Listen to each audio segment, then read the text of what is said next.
April, year 1943. French-occupied skies became the scene of a novel meeting. German pilots, accustomed through years of aerial supremacy, looked down their cockpits and then they were amused by a view of what they had found beneath them. Rising gradually towards them was an unknown across the Atlantic, a huge, clumsy combatant that seemed to be too heavy to be its own good. The plane, the P-47 Thunderbolt of Republic Aviation, slowly crept through the clouds in a faint burst that didn't fit in with the smooth, deadly ballet of air fighting. The veterans of the Luftwaffe who were flying around above were scared by the sight. They laughed at each other, and they watched nothing but an ugly and clumsy machine, which would be more at home with a rod of milk bottles than with Messerschmitts. This new American intervention into the war appeared to the German airmen as a wrong experiment.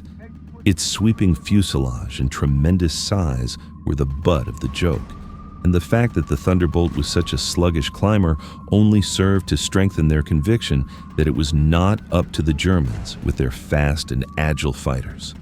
To them, the P-47 was an accident waiting to happen, a clumsy intruder which would easily have been picked off the sky.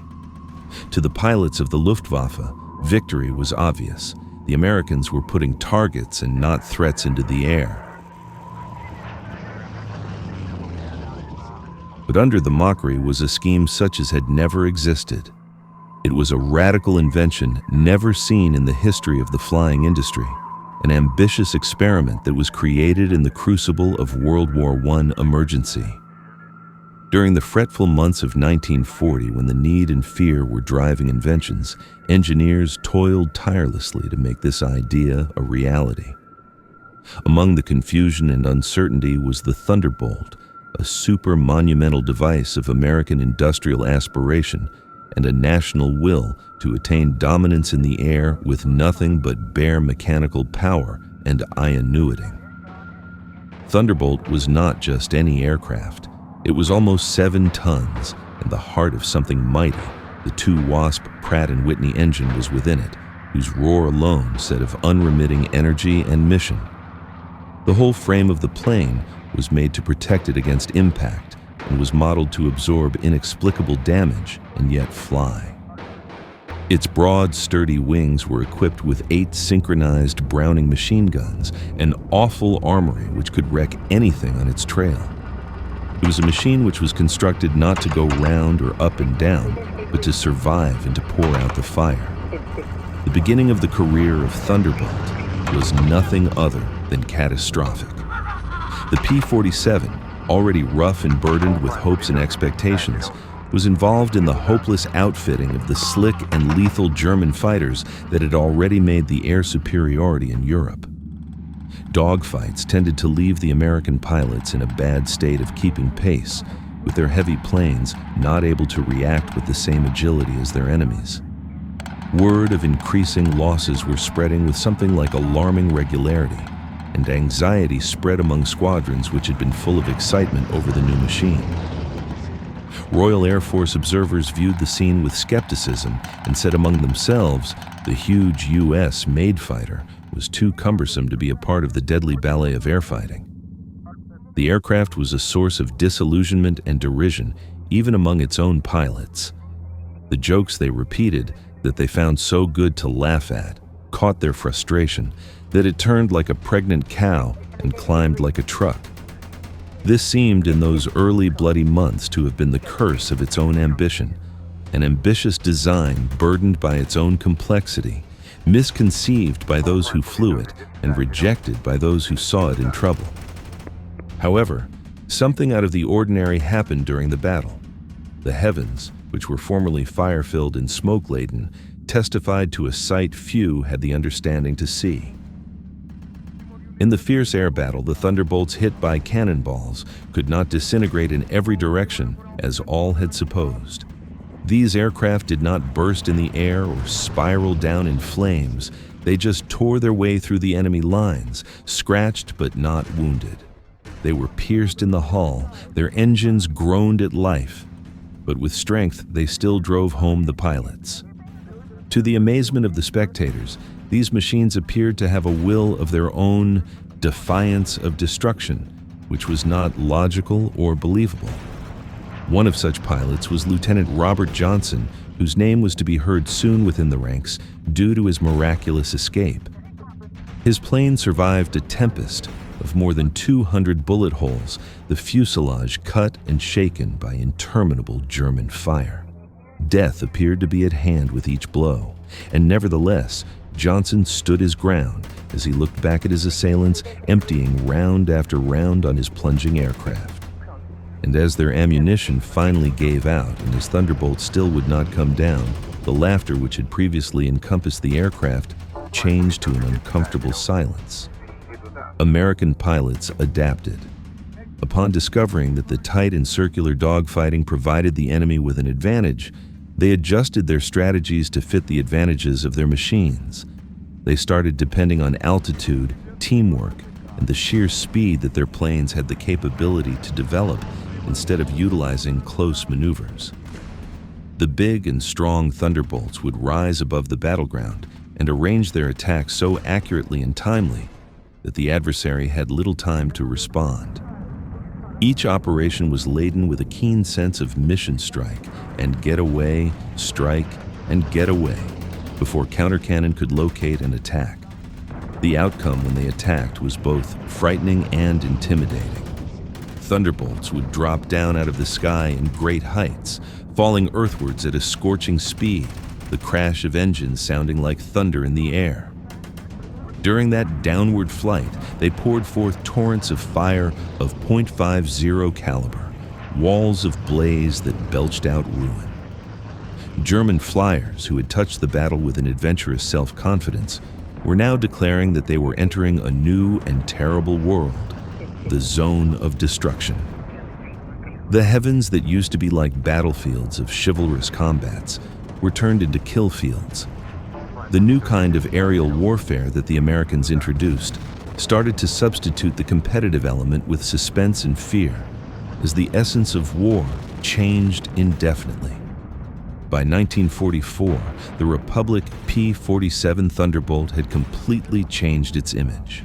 Its huge frame, the first time restricted in its performance, was now so dreaded in the European sky. The American pilots that had flown it had learned to use its huge strength and its being caused fear to the enemy airmen and to the ground armies. The 8-caliber Thunderbolt machine guns had the capacity to pour out a deadly stream of bullets that could shred an aircraft and an armored vehicle in seconds. Its rough design and extensive armor on the fuselage was able to take the punishment that would have brought other aircrafts to the earth, and the pilots were able to go back home after the missions that would otherwise have been terminal in other aircraft. Another characteristic feature that led to dominance of the aircraft was its endurance. The Thunderbolt had an extraordinary range and a high-capacity fuel tank, which might enable bombers to fly far into enemy-controlled territory and hang long enough to attack German fighters or victimize ground targets. That big radial motor of its made a tremendous bellowing noise, particularly when the paddle blade propeller was introduced, which was never afterwards to be mistaken. That sound to the German troops below meant the destruction above them and caused troops to scurry into shelter before the aircraft came in view. When the Allies moved into occupied Europe, the psychological effect of the presence of the P-47 increased out of measure. The word Jabo, or fighter bomber, became common among the German pilots and soldiers, and they referred to what they termed as the Jabo fever. The term was used to refer to the fear and anxiety that was constantly there due to the possible sudden attack by Thunderbolts flying down the clouds with screaming, diving bombing maneuvers. The Thunderbolt was no longer a machine of war. It was now a symbol of untroubled aerial supremacy and psychological warfare. The P-47 Thunderbolt was often characterized by the veterans as a sincere and trustworthy fighter, a machine that could be trusted and respected by those who used to fly it. The P-47 had a reputation of consistency and durability, unlike some of its contemporaries who had unpredictable characteristics or mechanical gaffes.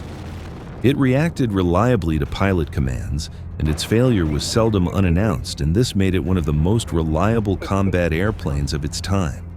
Its huge airframe, strengthened engine, and strong construction provided the pilots with a feeling of security that no other warplanes could have. Pilots talked in the highest terms of its forgiving handling, and an amateurish aviator could easily learn to avoid errors that could have been fatal in other fighters. Story after story was told of Thunderbolts going back to base with holes in them or vital parts missing, evidence to a design intended to take hard punishment. Crews soon came to know that depending on the toughness of the P-47, a crew could be the difference between life and death, and that fact created an air of great confidence in the ranks. Such trust went way beyond mechanical trust. American pilots were now bold in battle, as with their intense training and the fact that the aircraft they were flying could withstand incredible damage. And at the same time, they were able to fire incredible shots. They drove their attacks well on the other side of the lines, and too frequently these were targets which before appeared too dangerous to be attempted. The P-47 therefore turned out to be not only a combat aircraft, but it was a symbol of bravery, willpower, and technical prowess that characterized the American air power throughout the war. It was the genius in America to construct and deploy thousands of machines that made the machine such a true genius. The Thunderbolt was not merely an aircraft, it was a symbol of the huge production power and the unstoppable will of the country. With the clamor of factories and the careful labor of assembly lines right through the United States, raw material was transformed into wings of steel with the speed and efficiency never before known. Via this industrial miracle, more than 15,000 Thunderbolts were born, all of them symbols of the increasing power of a nation which had made production an art of conquest. This industrial-level production went well beyond aircraft only. Stocks of ammunition poured out, schools of pilots gave 24-hour training, and logistical networks were established to deliver the reinforcements to no squadron without delay. Germany, with its small resources and far-fetched capacities, could not compete with the quantity and speed of this machine of war.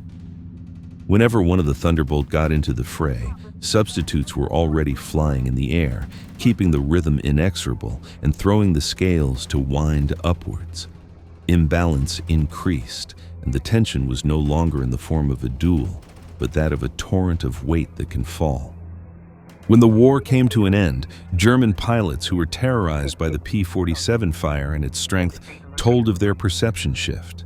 Men who had previously doubted the P-47 Thunderbolt and its appearance as a clumsy and lackluster aircraft had now begun to speak of it with something approaching admiration, even terror.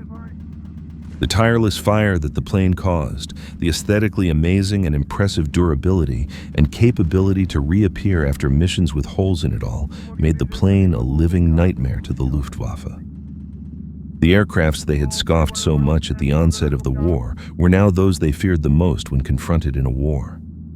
Their recollection of the P-47 did not involve the image of machines, but the image of the powerful opponents that would not only test their performance and abilities, but also their spirits.